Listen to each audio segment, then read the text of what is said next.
What is up, everybody? Welcome back to another episode of Dave Steals the Show. Today, I'm just going to be doing a little bit of Q&A. I got an incredible response on my last video. So, one, I just want to say thank you so much. I appreciate everyone who stopped by the channel to check out the episode and see what was going on with the new Dell XPS 15.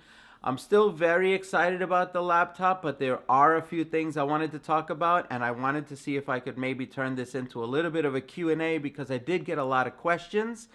And so I thought I'd drop some of these answers and talk to you a little bit about what I like about the laptop and some of the challenges that I've been having so that I can share that with you. So we will start with the fact that I purchased the laptop without the fingerprint reader, partly because I was told by Dell themselves that they were not going to have a fingerprint reader available on the 15-inch, that it was only going to be available on the 13-inch.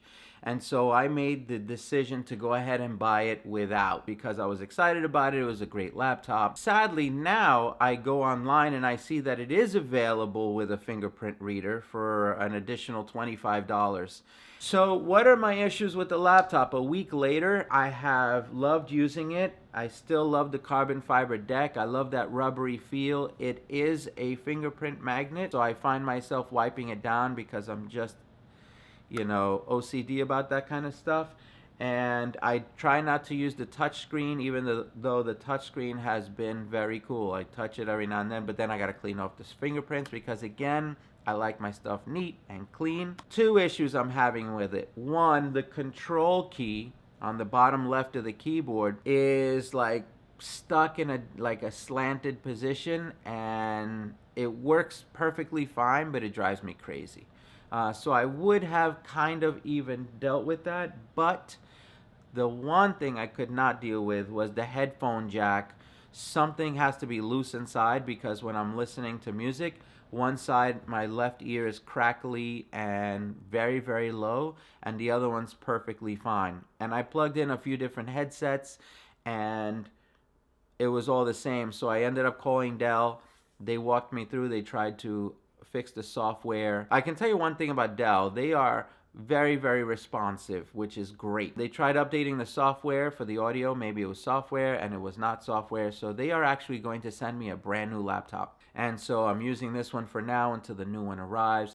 Kind of a pain in the butt because I'm going to have to uninstall all the software on this one and install it all on the new one. But the headphone jack doesn't work. And so they're sending me a new one. There may be a saving grace here. While they're at it, I'm going to try to get them to add the fingerprint scanner on this. And so I'm hoping they'll be at it I'm hoping they'll be able to add it real quick and then send it to me. My goodness, I can't talk today. So I'm very excited about that. I hope then I feel like I'll have the fully spec'd version. In the meantime, I'm just going to hit some of the questions that I was asked on my channel on the video so that hopefully I can shed some light in a few different areas. Okay, so the first question is, hi, can you please check for me if HDMI output is 2.0 or the regular one? Just want to make sure if I can connect a 4K monitor and get 60 Hertz. I checked with Dell and they have confirmed that it is an HDMI 1.4, not an HDMI 2.0. So if you are going to connect to a 4K screen, my recommendation would actually be to use the Thunderbolt 3 port that they included and attach an HDMI adapter to it and plug in through there so that you can get your 4K at 60 Hertz. The next question is, considering buying this XPS, but my budget is $1,700. Do you recommend lowering the SSD storage to 512, or should I choose a different processor? Do not choose a different processor. The i7 7th generation Kaby Lake is fantastic. If anything, go to the 512 if you don't have very high storage needs. I would go with the 512, keep the i7, and I believe for that option it would be something like $16.99.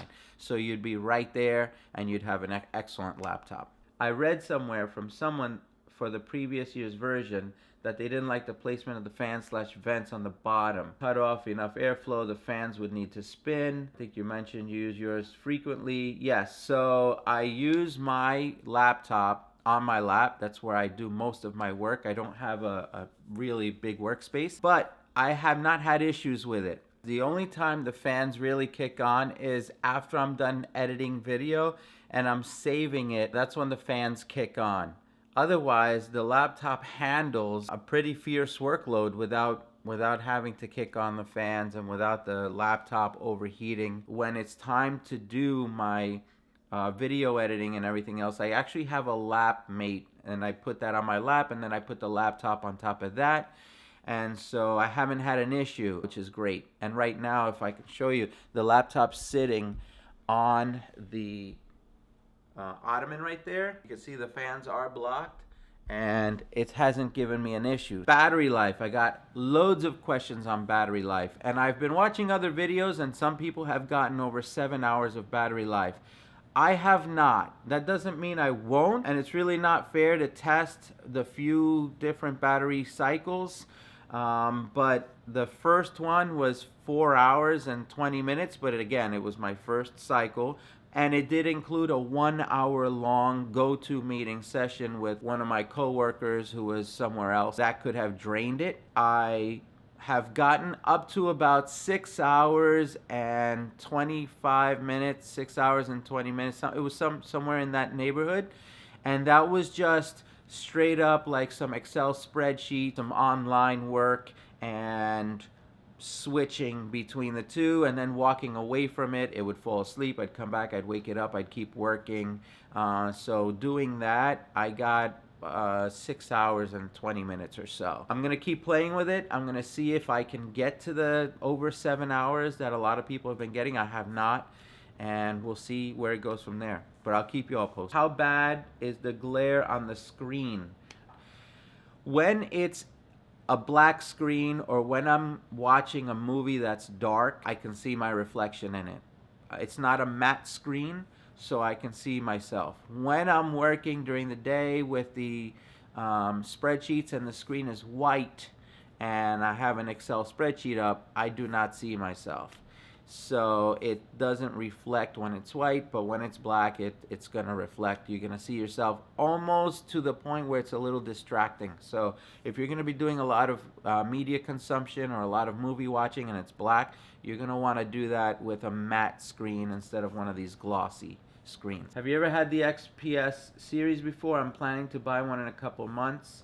I'm just concerned about reliability. I have a couple of issues, but not any issues with reliability. What I did get was I was watching a couple of YouTube videos on Microsoft Edge, and I noticed that the screen was green. I couldn't get a picture, and so I Googled that, and I found that that was common. There's a fix for it, but I actually just ended up getting rid of Microsoft Edge because I use Chrome anyway, and as soon as I installed Google Chrome and went to YouTube, I was able to watch all of my videos. I don't know what that's about. From what I hear, it's common. That's the end of that. I hope you enjoyed this session. Keep the questions coming. Thank you so much, everyone, for your support. If you haven't subscribed yet to the channel, please hit that subscribe button. Give this video a thumbs up if you liked it, and I will talk to you at the very next episode.